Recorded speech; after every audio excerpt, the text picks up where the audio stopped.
Magandang RMC. For this video, we tackle about one of the principle of teaching, which is teaching approach.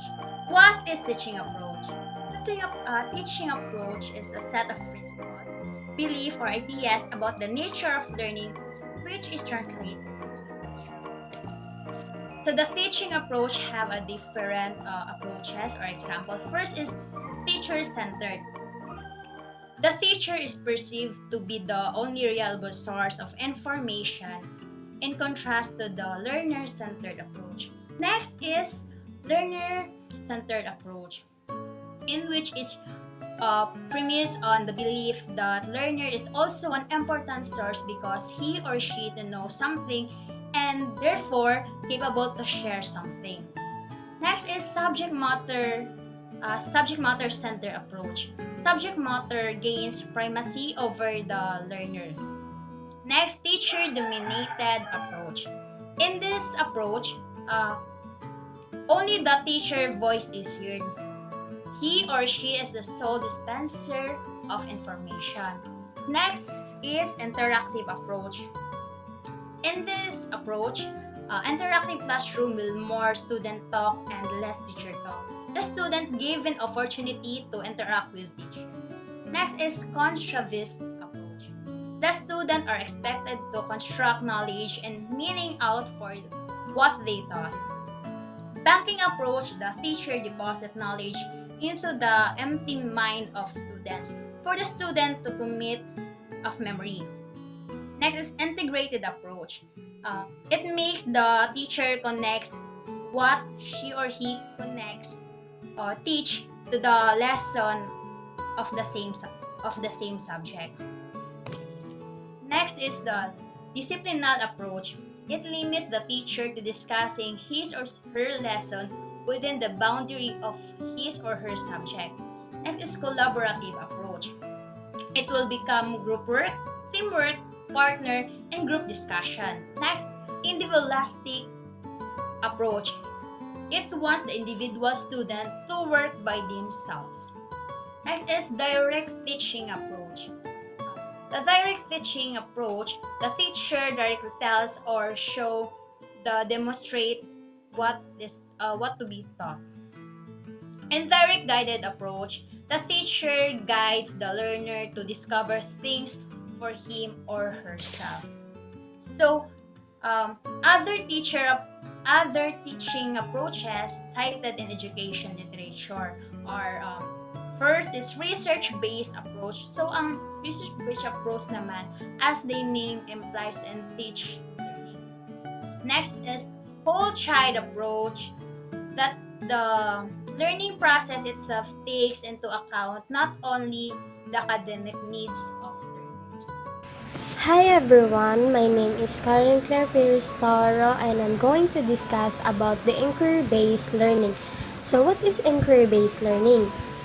It's an approach to learning that emphasizes the student's role in the learning process.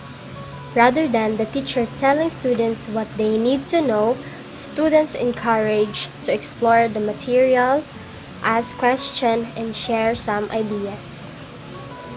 It uses different approaches to learning, including small group discussions and guided learning. Instead of memorizing text and materials, students learn by doing.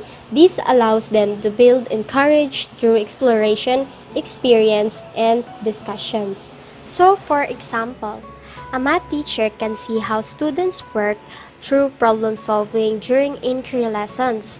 Teachers in math may demonstrate how to solve problems, but by watching students come up with solutions, they are able to get better understanding of the step get there. So gagawa sila ng other solutions para makuha at masolve yung problems na yon. So it is critical that the teacher provides an opportunity for scientific inquiry, as the process of a scientific inquiry builds the trust in the classroom. So, it allows the students na mag-take a risk with their ideas and learnings. The skills and habits of mind are developed dili lang sa students kundi maging sa teachers. So, ang inquiry-based learning is more than asking a student what she or he wants to know. It's about triggering curiosity. Sa traditional teaching method, the teachers are the one who provides all the information sa students. So, ginahungit na lang sa teachers sa mga students ang mga information na dapat nilang matunan. Unlike sa inquiry-based learning, actively involve the students in their own learning. So, they are the one who construct their own knowledge through experience and then reflecting on those experiences. Students' learning is not based on the teacher's directed activities. Students are learning the skills to synthesize, interpret, and evaluate. So the teacher's role in this inquiry-based learning is they act as the facilitator rather than the provider of the information. So, ang inquiry-based learning it's very important because it gives the students the opportunity to develop the stronger relationship with their classmates and ma-improve ilahang communication skills and ma-increase the confidence they have in their own ideas and ability to contribute in the classroom. Is inquiry-based learning effective? Just like experiential learning, inquiry-based learning actively engages students in the learning process.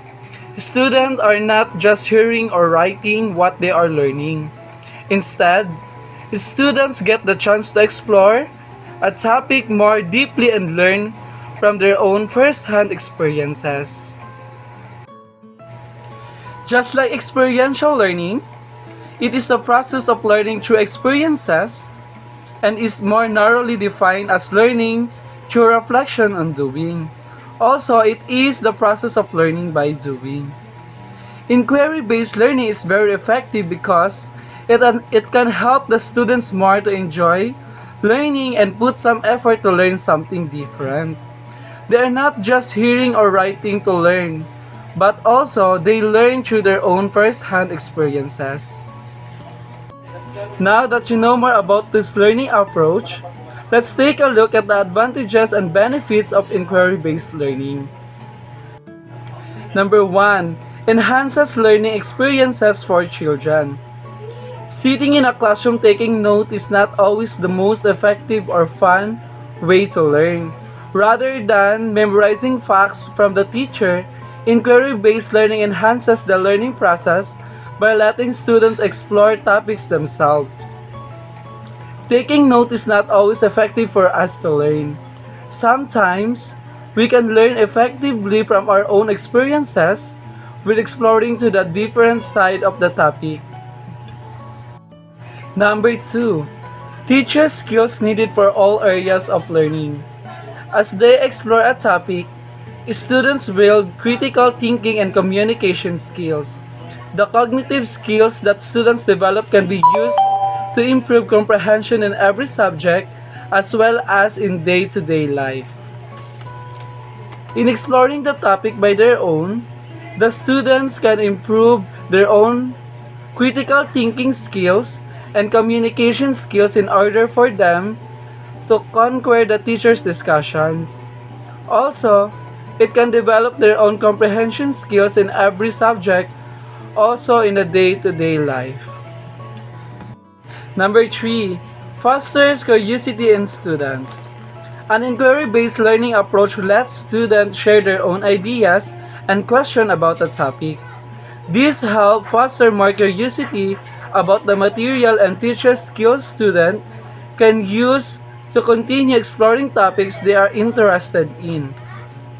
At this part, students can share their own ideas and question about the topic. The teacher will give a curiosity to the students so that the learners could explore topics more. Good afternoon, I am Nathaniel CERENO and this is my report. Number 4, depends student understanding of topic. Rather than simply memorizing facts, students make their own connections about what they are learning. For example, I'll teach the student how to dance and what is the different kind of genre in dancing. So this allow them to gain a better understanding of a topic than they would get just by memorizing the fact. Number 5, allow students to take ownership of their learning. Students is all have their opportunity to explore the topic that the teacher was given. Like for example, I'll teach them more about Philippine folk dance. So instead of telling them more about my topic, it's better not, because the students are able to learn in a way that works from them. So this makes sense of ownership over their learning. Number 6, increases engagement with the learning.